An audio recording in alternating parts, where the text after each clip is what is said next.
States. The North has a very flattering view of itself.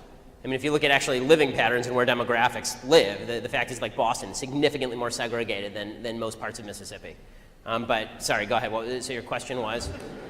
My question is that they were enslaved and they're still. Yes, of course.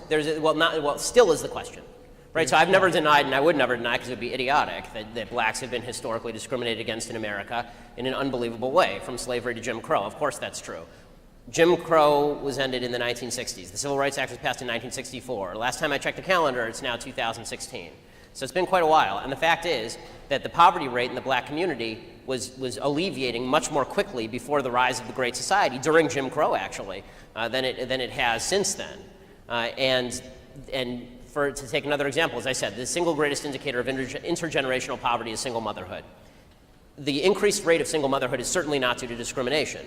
And the proof of that is that during Jim Crow, the actual single motherhood rate in the black community was 20%. Today it's in excess of 70%. What happened? Are people more racist now than they were back in 1960? Of course not. So you have to look to other factors for why people are behaving the way they are.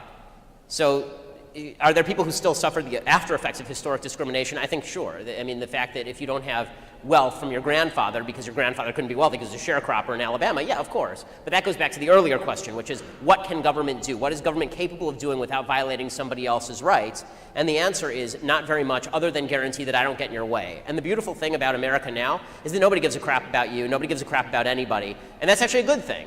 Like, I don't think that I don't spend my nights trying to determine how I can keep people down. And nobody really in America does very much. And because of that, as long as people are leaving you alone, in a free country, it's your obligation to make your way. Now, I think that there's a myth that goes around that people can make it from poverty to extreme wealth in a generation. That happens, it does. And the fact is that according to the statistics, if you're in the bottom 20% of income earners, 95% of the people in the bottom 20% of income earners will be outside the bottom 20% of income earners within 15 years, according to the IRS statistics. That said, it's, rising to wealth as a family unit, for example, usually takes multiple generations. I mean, most of our great-grandparents, when they came here, were dirt poor, and now most of the people in this room are probably not, right? And so the fact that there is a delay in that process for a lot of black folks is tragic and horrible, but it doesn't mean there's a shortcut, not in a free country.